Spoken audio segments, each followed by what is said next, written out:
তোকে বলে না যে মেয়েটার ভাগ্য অনেক ভালো, অনেক বড় বাড়িতে বিয়ে হয়েছে, বা মেয়েটার ভাগ্যটা অনেক খারাপ, এত গরিব বাড়িতে বিয়ে হয়েছে।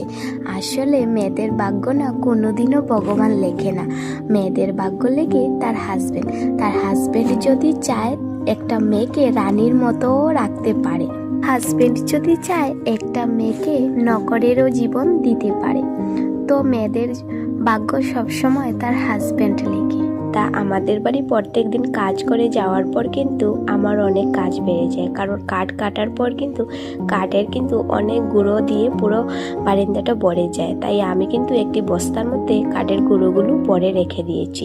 তো বাইরের কাজগুলো সেরে এবার চলে আসলাম ঘরের ভিতরে। তো এবার ঘরের ভিতরটা মোছার পর চলে আসলাম করিডোরটা ভালো করে মোছার জন্য।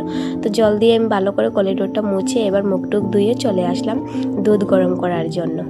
আমার পাশের বাড়ির একজন জাল এসেছিলেন সকাল সকাল দুধ নিয়ে। উনি 1 গ্লাস দুধ নিয়ে এসেছেন, তারপর আমাকে বলেছেন এই দুধটাকে গরম করে আমি আর আমার শাশুড়ি এটাকে খেয়ে নেওয়ার জন্য। তো এবার আমি দুধটাকে গরম করে তো রুটি বানিয়েছিলাম, সেই রুটিটা দিয়ে কিন্তু দুধটা দিয়ে খেয়ে নিচ্ছি। আজকে এটাই আমার সকালের খাওয়া। তো দুধটা খাওয়ার পর এবার আমি রান্নাটা বসিয়ে নিচ্ছি। তো ডাল বানাবো আজকে, তার জন্য ডালটাকে অল্প অল্প করে ভাজি করার পর এটার মধ্যে জল দিয়ে দিচ্ছি।